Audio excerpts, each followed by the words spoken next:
वक्फ संशोधन विधेयक के राष्ट्रव्यापी बहस के बीच आइए जानते हैं क्या है वक्फ बोर्ड। वक्फ अरबी का शब्द है। इसका मतलब खुदा के नाम पे दी जाने वाली कोई भी वस्तु या संपत्ति। इसे परोपकार के उद्देश्य से दान किया जाता है। कोई भी मुस्लिम अपनी चल या अचल संपत्ति वक्फ कर सकता है। देश में पहला वक्फ अधिनियम 1954 में बनाया गया था।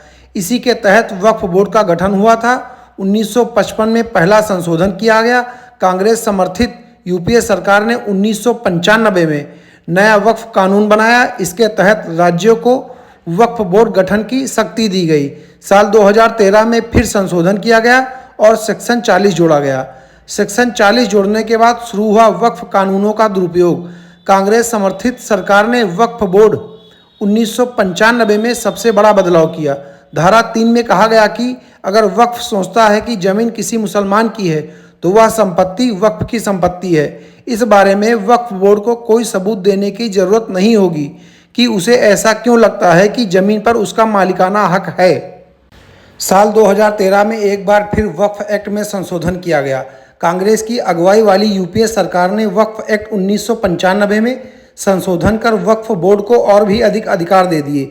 खास बात यह है कि इनको किसी भी अदालत में चुनौती भी नहीं दी जा सकती।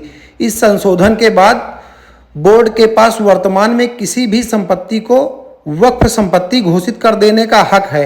अगर कोई वक्फ बोर्ड ऐसा करता है यानी किसी संपत्ति पर दावा कर देता है तो इस दावे को उल्टा साबित करना काफ़ी मुश्किल होता है। आप कोर्ट की मदद भी नहीं ले सकते। वक्फ एक्ट के आर्टिकल 40 में प्रावधान है कि जमीन किसकी है इसे वक्फ का सर्वेयर और वक्फ बोर्ड ही तय करेगा। अगर आपकी अपनी संपत्ति भी वक्फ की संपत्ति बता दी गई तो भी आप इस दावे के खिलाफ कोर्ट नहीं जा सकते। इसके लिए आपको वक्फ बोर्ड के सामने ही गुहार लगानी होगी।